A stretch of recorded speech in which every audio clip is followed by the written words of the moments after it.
तरफ उंगली ना करे, मेरी तरफ उंगली ना करे, तेरी तरफ उंगली ना करे, मेरी तरफ उंगली ना करे। कि जिस पहचान पत्र की बदौलत एक तड़ीपार व्यक्ति इस देश का गृह मंत्री बन जाता है, जिस मैंने नाम नहीं लिया, मैंने नाम नहीं लिया, मैंने नाम नहीं लिया, मैंने नाम नहीं लिया।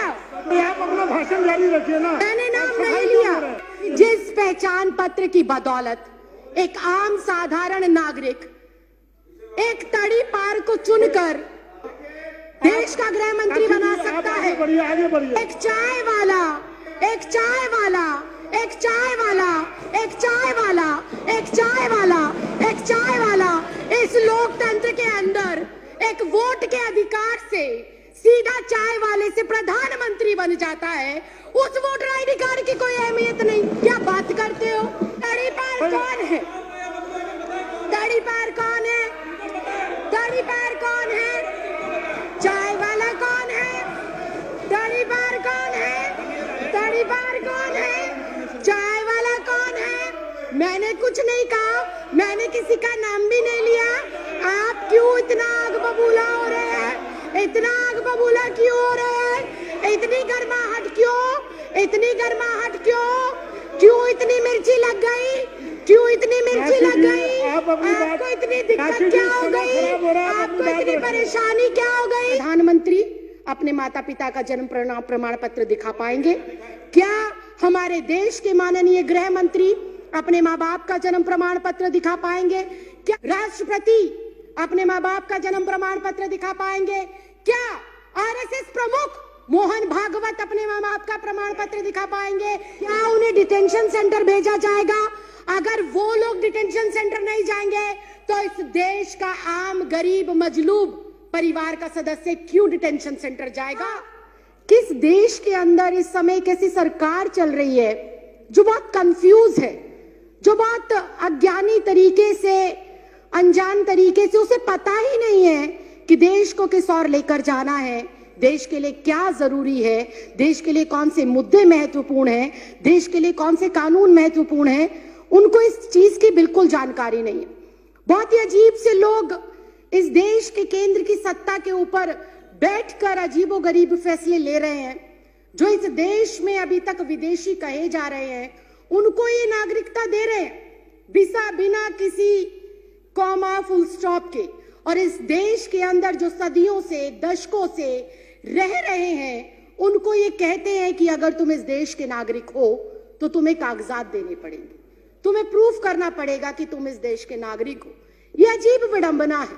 हमारे पास वोटर आईडी कार्ड है, हमारे पास आधार कार्ड है, हमारे पास पैन कार्ड है, हमारे पास पासपोर्ट है, उनको ये हमारे कागज नहीं मानते।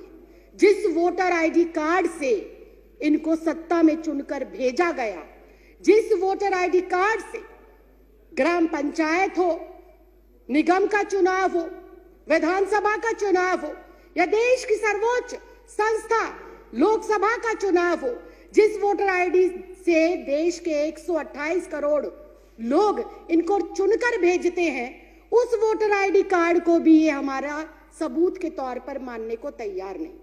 बहुत ही हास्यास्पद बात है कि जिस पहचान पत्र की बदौलत एक तड़ीपार व्यक्ति इस देश का गृह मंत्री बन जाता है, जिस मैंने नाम नहीं लिया, मैंने नाम नहीं लिया, मैंने नाम नहीं लिया, मैंने नाम नहीं लिया, मैंने नाम नहीं लिया।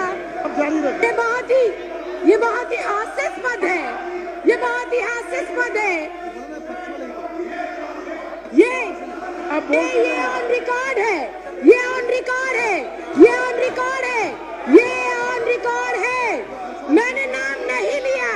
आप अपना भाषण जारी रखिए ना। मैंने नाम नहीं लिया। आप अपनी बात जारी रखिए। मैं अध्यक्ष जी यही कह रही हूँ, मैं अध्यक्ष जी, आप मेरी तरफ उंगली ना करें, मेरी तरफ उंगली ना करें। सारे प्रिविलेज का मामला है। पहले उन्होंने मेरी तरफ उंगली करी क्यों? अपनी बात कहते रहिए। अध्यक्ष जी, मैं बहुत शांति से और शालीनता से ये कह रही हूँ कि जिस पहचान पत्र की बदौलत एक आम साधारण नागरिक एक तड़ीपार को चुनकर देश का गृह मंत्री बना सकता है। आगे बढ़िए। एक चाय वाला, एक चाय वाला, एक चाय वाला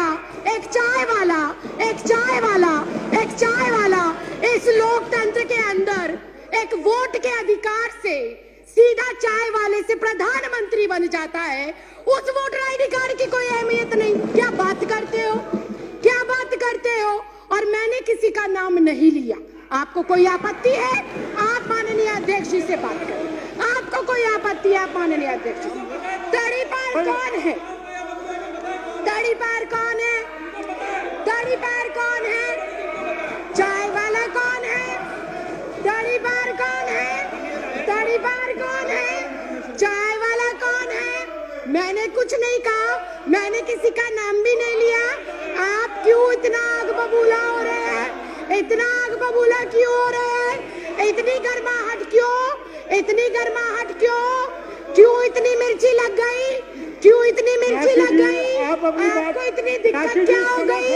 आपको इतनी परेशानी क्या हो गई? मैंने तो किसी का नाम भी नहीं लिया, मैंने किसी दल का नाम नहीं लिया, मैंने किसी व्यक्ति विशेष का नाम नहीं लिया।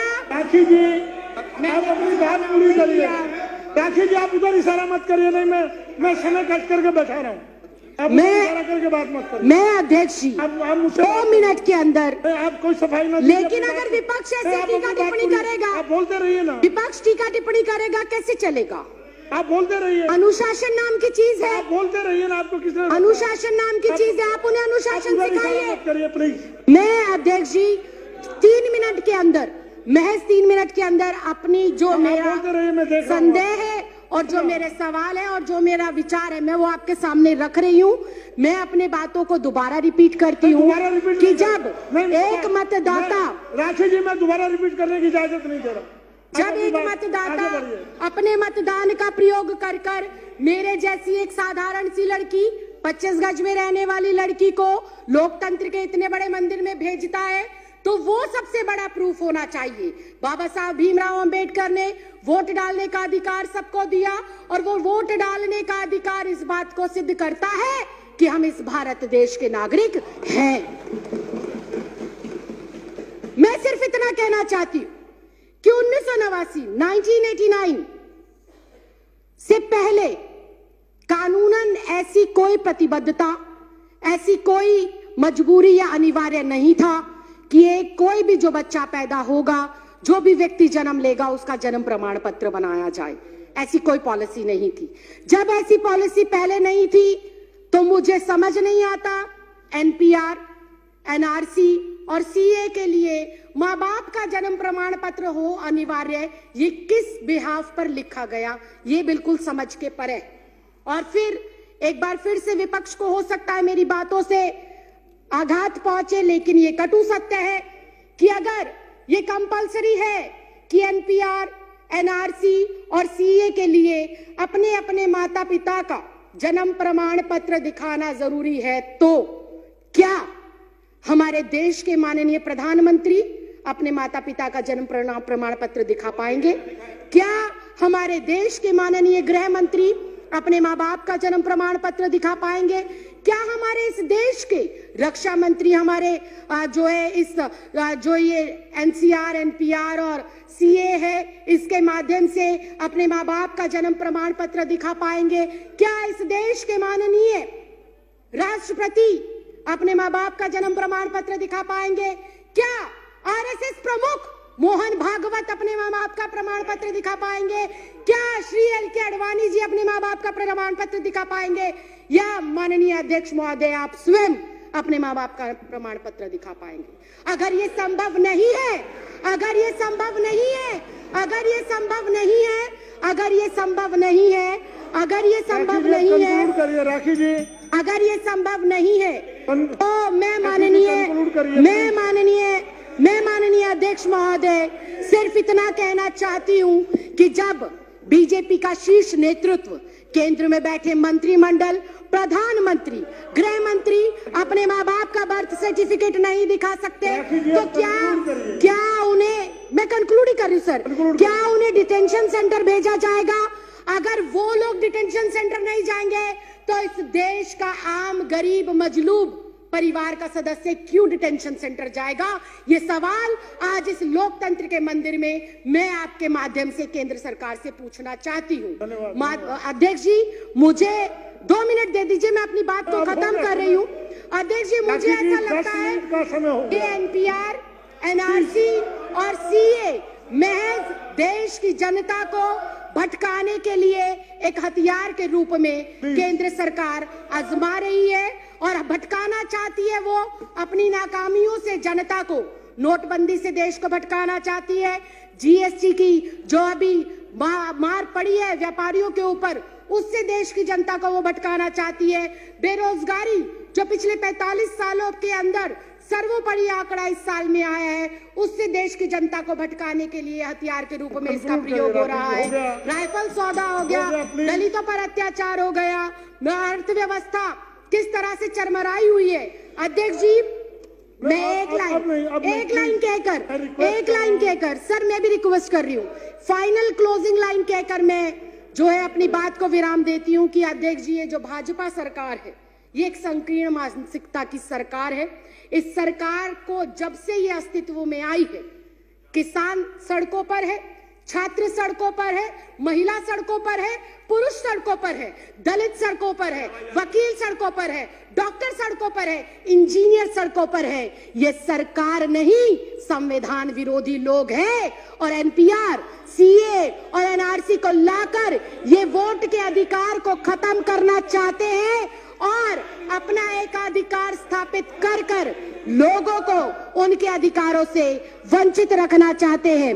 माननीय अध्यक्ष मैं आपके माध्यम से ये कहना चाहती हूँ माननीय मंत्री श्री गोपाल राय जी ने जो अपना प्रस्ताव रखा है इस सदन के सदस्य होने के नाते, इस देश की नागरिक होने के नाते मैं आज यहाँ से आपसे विनम्र प्रार्थना करती हूँ कि मैं इस प्रस्ताव का समर्थन करती हूँ और दिल्ली में इसको कतई भी किसी भी सूरत में लागू नहीं करना चाहिए। इस खबर को अभी लाइक करें, शेयर करें और ऑनलाइन न्यूज इंडिया की सभी खबरें अपने मोबाइल फोन पर सबसे पहले देखने के लिए अभी चैनल को सब्सक्राइब करें और घंटी जरूर दबाएं।